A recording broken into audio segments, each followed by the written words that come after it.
Imagínense, la misma semana en la que el gobierno le pone nombre muy bonito a una ley contra el feminicidio, cero impunidad, hasta 70 años de cárcel, letra grande, foto en Palacio Nacional, sueltan de la cárcel a unos kilómetros de ahí al señor que golpeó a su esposa frente a su hijo y que hasta hace 2 meses dirigía Pemex.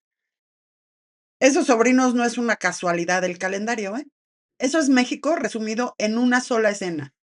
La foto de la firma en un salón y la puerta de la prisión abriéndose en Morelos el mismo día.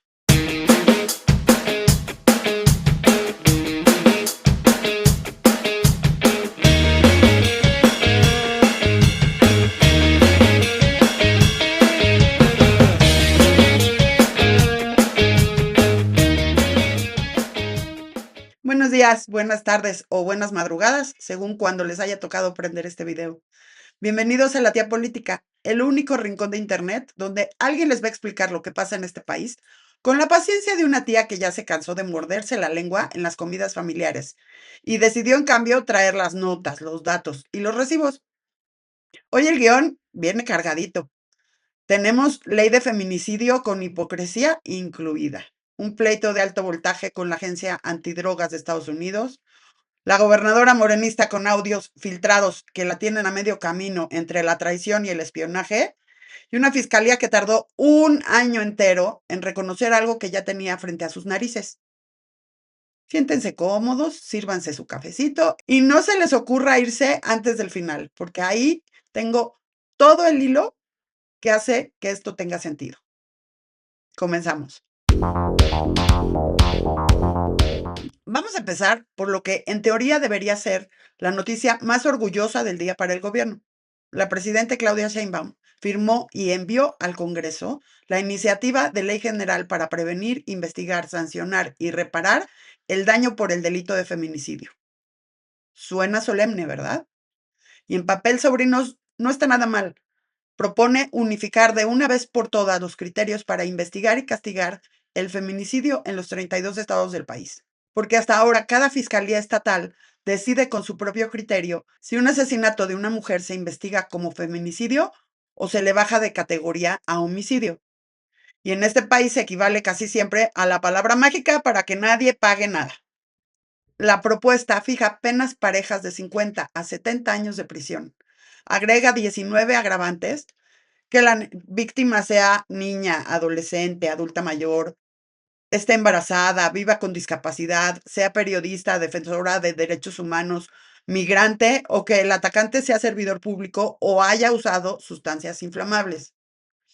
Establece 10 razones de género para tipificar el delito y lo declara imprescriptible, es decir, que no caduca con los años ni para acción penal ni para la reparación del daño.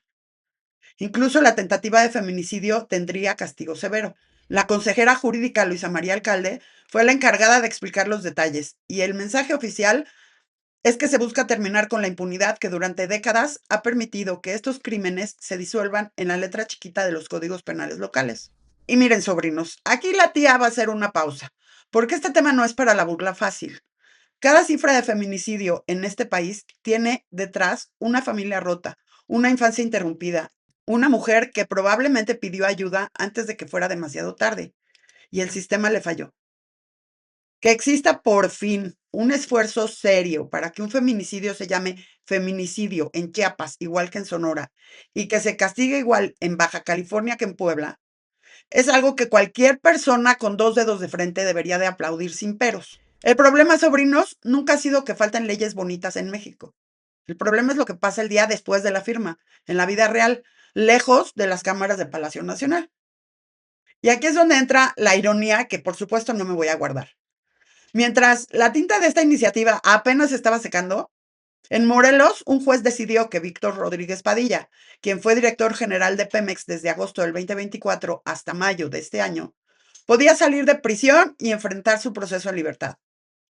Su delito: violencia familiar contra su esposa, María Felicia Jiménez, un episodio de agresión ocurrido en marzo de este año, en presencia del hijo menor de ambos, que se hizo público porque ella misma difundió en redes sociales el video de las cámaras de seguridad donde se le ve siendo golpeada. No es un rumor, no es un chisme de la oposición. Es un video con fecha, rostro y con un niño de testigo. Rodríguez Padilla fue detenido el 7 de julio en la Ciudad de México.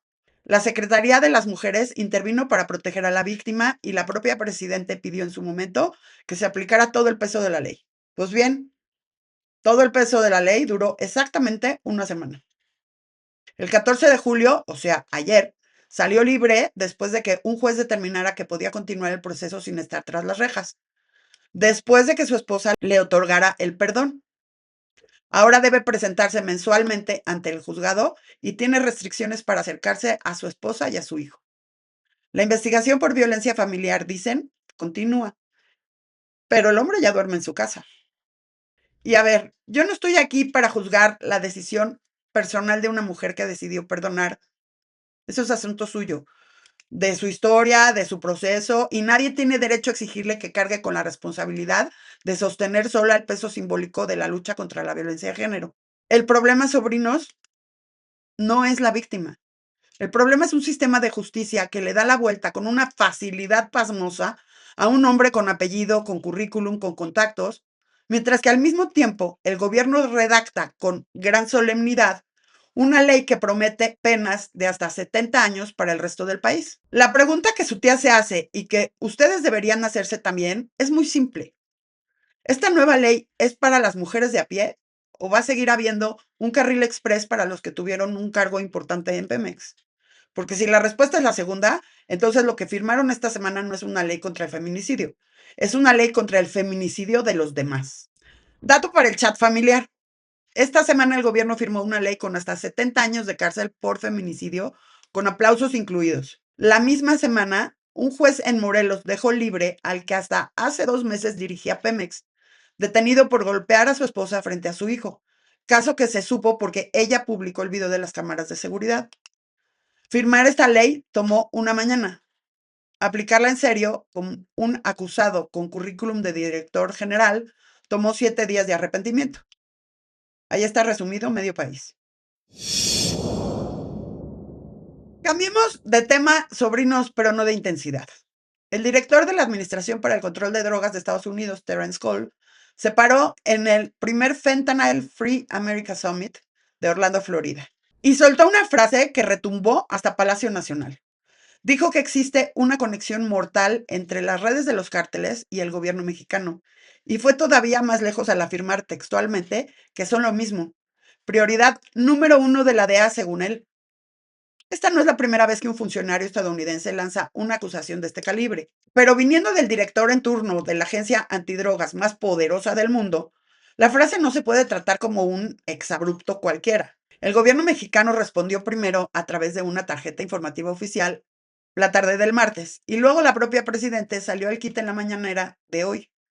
Sheinbaum fue clara. Dijo que las acusaciones de Cole carecen de sustento, que tienen un trasfondo político y que no corresponden a los resultados que ha tenido la estrategia de seguridad de su gobierno. Y para sostener el argumento sacó números. Una cifra de 59.582 personas detenidas por delitos relacionados con la delincuencia organizada, más de 2.3 toneladas de fentanilo aseguradas, 5.5 millones de pastillas de fentanilo confiscadas y 2.627 laboratorios clandestinos de metanfetaminas desmantelados. Y remató con una frase que ya es clásica del estilo Sheinbaum, cuando le tocan su orgullo nacional, que Estados Unidos trabaje mucho en su propio país antes de venir a dar lecciones, en clara alusión a que buena parte del consumo de lavado de dinero y hasta de la producción de ciertas drogas sintéticas también ocurre del otro lado de la frontera. Y aquí, sobrinos, esta tía quiere darles un poco de contexto histórico, porque esto no nació ayer. La relación entre las agencias antidrogas estadounidenses y los gobiernos mexicanos ha sido desde hace más de 40 años una montaña rusa de desconfianza mutua. Se remonta por lo menos al caso Camarena en los años 80. Pasa por escándalos de espionaje, por operativos unilaterales de agencias estadounidenses en territorio mexicano, que después se filtran a la prensa y generan crisis diplomáticas. Y llega hasta hoy, con administraciones de ambos colores que oscilan entre la cooperación de dientes apretados y el reclamo público cuando conviene políticamente hacia adentro. Lo que sí cambia con cada sexenio es el tono. Hay presidentes que prefieren resolver estos roces en privado por la vía diplomática y hay otros que prefieren la confrontación matutina frente a cámaras, porque saben que el discurso de la soberanía siempre suena bien en las encuestas. La actual administración claramente pertenece al segundo grupo. Y no se puede negar que hay un punto legítimo en el reclamo mexicano. Acusar a todo un gobierno de ser lo mismo que el crimen organizado es una generalización enorme que de un plumazo borra todos los esfuerzos reales, las capturas reales, los decomisos reales que sí han habido. Pero sobrinos, tampoco hay que hacerse tontos. La razón por la que Estados Unidos sigue insistiendo con este discurso sexenio tras sexenio no es solamente geopolítica barata. Es que casos como el del piloto que vamos a ver en unos minutos, o como las capturas de exfuncionarios de seguridad vinculados al narco en administraciones pasadas, le siguen dando munición retórica a cualquier funcionario estadounidense que quiera repetir la misma cantaleta. La estrategia esa de primero los abrazos y ahora los números de decomisos solo funciona si además de las cifras, la percepción de impunidad para los peces gordos empieza a cambiar de verdad. Y como verán en el resto del programa, ahí todavía hay mucha tarea pendiente. El director de la DEA dijo en Orlando que el gobierno mexicano y los cárteles son textualmente lo mismo. La presidenta respondió que la acusación no tiene sustento, que es politiquería y sacó su lista. Casi 60,000 detenidos, más de 2 toneladas de fentanilo, miles de laboratorios destruidos. Todo cierto probablemente, pero este pleito entre Washington y México lleva más de 40 años en repetición, desde los 80, y siempre termina igual. Cifras contra acusaciones, mientras el fentanilo sigue cruzando la frontera sin pedirle permiso a ningún gobierno. Vámonos ahora a un escándalo que ya no es entre partidos, sino dentro del propio Morena, y que promete dar mucha más tela de la que ya ha soltado, ¿eh? La protagonista es Marina del Pilar Ávila, la gobernadora morenista de Baja California. Ayer entramos a detalle en este caso. Y el origen de todo es una serie de audios filtrados que llevan más de 3 semanas incendiando la conversación política. El primero se conoció el 21 de junio, una grabación en la que una voz atribuida a la gobernadora conversa con personas que se presentan como intermediarios de agencias estadounidenses para resolver la cancelación de su visa. El segundo se filtró apenas el 13 de julio. Y ahí los interlocutores ya no hablan solo de trámites migratorios, sino de una posible extradición y de eventuales sanciones por parte de autoridades de Estados Unidos. La propia Marina del Pilar reconoció sin rodeos que la grabación es auténtica. Y el periodista Héctor de Mauleón, quien fue el que reveló los audios, publicó una frase que la voz atribuida a la gobernadora habría dicho textualmente. Estoy dispuesta a hablar de todo lo que sé, cómo apoyar y cómo cooperar. Sobrinos, eso no suena a una llamada cualquiera sobre papeleo migratorio. Suena a una gobernadora en funciones negociando con alguien que ni siquiera acreditó formalmente representar a nadie. ¿Qué información puede ofrecer a cambio de que le resuelvan un problema personal? Y aquí es donde la historia se pone todavía más interesante, porque las reacciones dentro del propio movimiento en el poder se dividieron. Resulta que por un lado, Monreal, Ricardo Monreal, salió a calificar de repugnante cualquier filtración de conversaciones privadas obtenidas de forma ilícita y le recomendó a Marina del Pilar presentar una denuncia penal por espionaje, asegurando que no existen elementos para afirmar que la gobernadora haya cometido delito alguno. Por otro lado, Kenia López Rabadán, presidente panista de la Cámara de Diputados, fue mucho más lejos. Dijo que Marina del Pilar debería solicitar licencia por ética personal, porque el caso ya no se limita a la cancelación de una visa, sino que abre dudas serias sobre si la gobernadora mezcló gestiones personales con información de mesas de seguridad, que por su propia naturaleza es estratégica y confidencial, pensada exclusivamente para proteger a la población y combatir al crimen, no para ponerla al servicio de intereses particulares. Carlos Loret de Mola fue todavía más directo y calificó el episodio como una auténtica traición. Y antes de seguir, sobrinos, vale la pena detenerse un segundo en por qué esto no es un simple chisme de faranduleo político. Esas llamadas mesas de seguridad son los espacios donde gobernadores, fiscales, mandos militares y policiales coordinan de manera confidencial las estrategias reales contra el crimen organizado en cada estado. Quién se investiga, qué operativos se planean, qué información sensible se comparte entre corporaciones. Que exista siquiera la sospecha de que una gobernadora en funciones haya puesto esa información al servicio de una negociación personal con extranjeros que ni siquiera acreditaron representar a una agencia oficial, no es un tema menor del chismógrafo. Es potencialmente un asunto de seguridad nacional, ese sí. Y por eso mismo resulta tan revelador que la respuesta institucional, en lugar de una investigación transparente y rápida sobre qué se dijo y a qué se comprometió, haya sido un empate técnico entre es una víctima de espionaje y que pide licencia por decencia, sin que nadie hasta ahorita aclare con documentos, con papeles, qué fue exactamente lo que la gobernadora ofreció y a quién. Ahora bien, sobrinos, aquí es donde su tía necesita señalar la parte que de verdad debería preocuparles a todos, más allá del morbo de los audios. Lo que está pasando alrededor de esta historia con la libertad de prensa. Esta semana circuló el señalamiento, respaldado por varios comentaristas políticos, de que Monreal es el que está empujando a Marina del Pilar para que demande penalmente al mismísimo Héctor de Mauleón, el periodista que sacó toda esta información a la luz, en un patrón que recuerda a otro episodio reciente en el que otro personaje polémico habría amenazado con demandar a un periodista distinto por sus investigaciones. A ver, sobrinos, aquí no hace falta que nadie le caiga bien o mal ningún periodista en particular para reconocer el problema de fondo. Cuando la respuesta de quienes tienen el poder ante una filtración incómoda es vamos a demandar a quien lo publicó, en lugar de vamos a aclarar los hechos, lo que se está protegiendo no es la privacidad de nadie, es la comodidad de quien no quiere rendir cuentas. Y esto además viene acompañado de una hipocresía que un comentarista resumió muy bien esta semana. El mismo movimiento que celebró como ejercicio de transparencia cada filtración que exhibía a sus adversarios en el pasado, ahora se rasga las vestiduras cuando la filtración les toca a ellos. La pregunta correcta, como bien señaló ese mismo análisis, no debería ser quién filtró la llamada, sino si existe algo en esas conversaciones que de verdad amerite investigarse a fondo por el interés público, incluyendo cualquier posible vínculo con el crimen organizado que se mencione de pasada en esos audios. Y como si la historia necesitara más condimento, también hay quien dentro del propio partido empieza a inquietarse en corto. Circula el señalamiento de que Monreal sabe perfectamente que vienen más audios y más escándalos para Morena, y que en lugar de afrontarlos de frente, la estrategia ha sido convertir a la gobernadora en víctima de la historia. O sea, lo de siempre, sobrinos. Cuando el escándalo toca a los propios, el manual de crisis cambia de transparencia total a aquí lo que hay que investigar es quién filtró. Y la pregunta de fondo, ¿qué hizo o dejó de hacer la funcionaria con información sensible del Estado? ¿Y con quién habló exactamente del otro lado de la frontera? Ya quedó convenientemente en segundo plano, mientras el foco se lo llevan el supuesto espía y el periodista incómodo.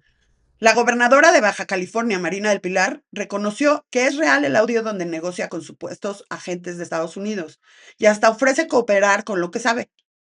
El coordinador de Morena dice que ella es víctima de espionaje y debe demandar. La oposición dice que debe de pedir licencia. Y mientras tanto, corre el rumor de que también quieren demandar al periodista que destapó el audio. Miren, sobrinos, cuando el plan ante una filtración incómoda es demandar a quien la publicó, el problema nunca fue la filtración. Y llegamos al segmento que para su tía es el más indignante, porque no habla de un desacuerdo político ni de un pleito de egos. Habla de la incompetencia institucional lisa y llana, con un capo de por medio. Recordemos el contexto, sobrinos, porque esta historia lo merece.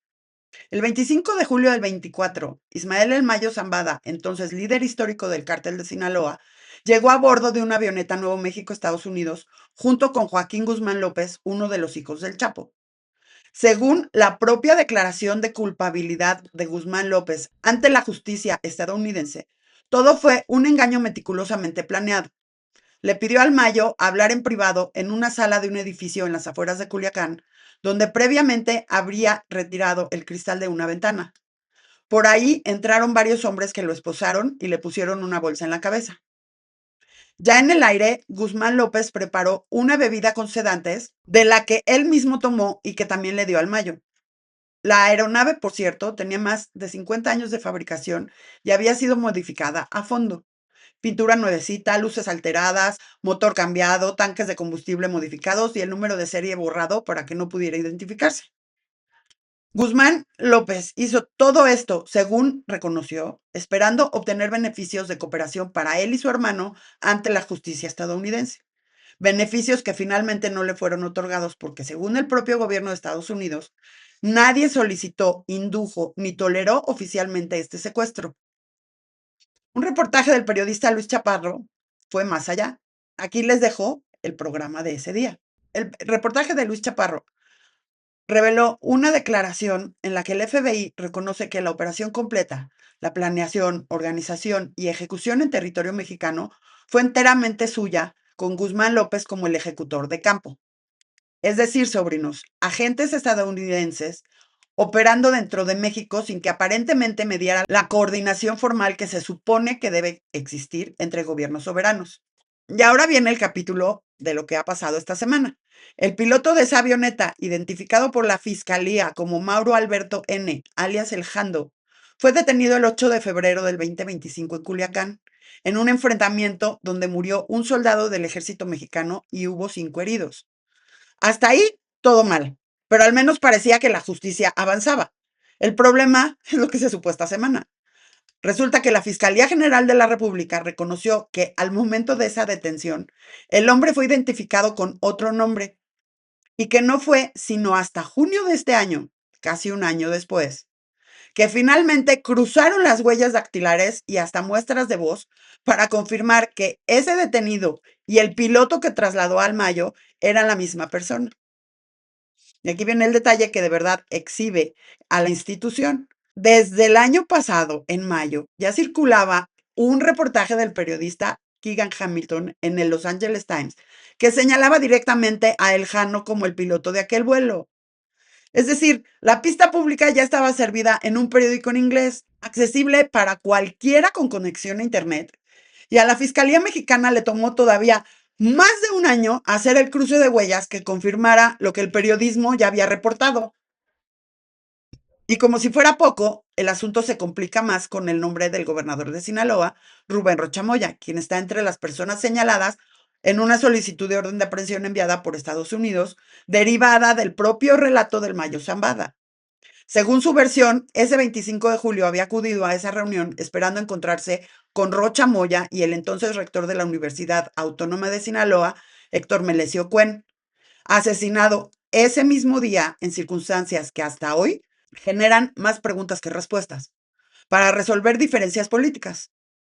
Rocha Moya ha respondido que el 25 de julio de 2024 se encontraba en Estados Unidos con su familia y que puede probarlo con documentos oficiales.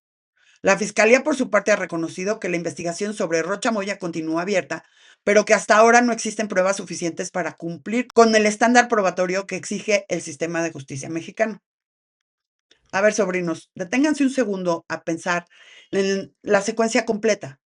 Un capo histórico es secuestrado por un operativo que el propio FBI admite haber diseñado y ejecutado en suelo mexicano. El piloto que lo trasladó es detenido meses después por casualidad en un tiroteo donde muere un soldado. Se le identifica con un nombre equivocado. Un periódico extranjero publica su verdadera identidad con nombres y apellidos y la fiscalía de este país tarda todavía 12 meses más en llegar a la misma conclusión que ya estaba impresa en el Los Angeles Times. Mientras tanto, el gobernador de un estado entero sigue bajo la sombra de una acusación sin que haya avance claro hacia la verdad ni hacia el cierre del caso. Esto no es una teoría de conspiración de sobremesa, sobrinos. Es literalmente lo que la propia fiscalía ha reconocido en sus comunicados. Y si de verdad queremos hablar de si el gobierno mexicano controla o no el territorio frente al crimen organizado, como insinuaba el director de la DEA en el segmento anterior, pues casos como este no ayudan mucho a desmentirlo. El piloto que trasladó al Mayo Zambada a Estados Unidos fue detenido en febrero de 2025 en un tiroteo donde murió un soldado. Desde mayo de ese año, un periódico extranjero, el Los Angeles Times, ya había publicado su identidad real. ¿Cuánto tardó la fiscalía en llegar a la misma conclusión? Un año completo, hasta junio del 2026, cuando por fin cruzaron huellas y voz. Un año para leer lo que ya estaba impreso en inglés. gratis en internet.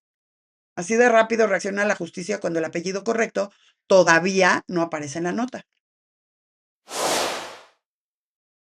Pues bueno, sobrinos, si juntamos las cuatro historias de hoy, el patrón que aparece no es sutil. Por un lado, está el discurso cada vez más pulido y cada vez más solemne. La ley que promete 70 años de cárcel, la cifra de decomisos que se recita de memoria frente a la DEA, la defensa cerrada de una gobernadora bajo el paraguas conveniente de la palabra espionaje, el comunicado institucional sobre el avance de la investigación del caso más mediático del narcotráfico reciente, y por el otro lado está lo que de verdad ocurre cuando nadie está mirando a cámara con atención. El exdirector de Pemex durmiendo en su cama una semana después de que le pidieran todo el peso de la ley. El pleito con Washington repitiendo, casi con el mismo guión, una discusión que ya tiene 40 años sin resolverse de fondo. Una gobernadora que reconoce haber ofrecido cooperar con supuestos agentes extranjeros, mientras su propio partido discute si conviene más demandar al periodista que lo destapó que explicar lo que pasó. Y una fiscalía que necesitó 12 meses para confirmar algo que un periódico extranjero ya había publicado. La pregunta que les dejo, sobrinos, no es si este gobierno habla bonito. Eso ya lo sabemos todos. ¿Cómo hablar? Habla espectacular en la mañana, con datos, cifras redondas y con la palabra espionaje lista para cuando conviene. Aquí la pregunta es si alguna vez la velocidad de las leyes, de las disculpas y de los comunicados van a alcanzar la velocidad con la que la vida real, la de la señora golpeada, la del soldado muerto, la del periodista que quieren callar a punta de demandas, sigue ocurriendo mientras tanto. Esa es la tarea pendiente de este sexenio y todos los que vengan después. Y vamos a cortarle aquí, sobrinos, porque su tía también tiene que ir a comer a veces. Pero antes de que se vayan, si les gustó este análisis, denle like, que a mí me alegra el día y al algoritmo también. Suscríbanse al canal si todavía no lo han hecho, porque aquí regresamos todos los días con más. Activen la campanita para que no se pierdan ni un solo episodio. Compártanlo con ese tío que todavía cree todo lo que dice la mañanera sin cuestionar nada. Y si de verdad quieren que esta tía siga despierta hasta tarde investigando, cruzando datos y armando todos estos guiones, móchense con un cafecito en Coffee. Les dejo el link en la descripción. Cada café cuenta, en serio. Yo los veo mañana. Sobrinos, pórtense mal, pero cuídense mucho. Vámonos.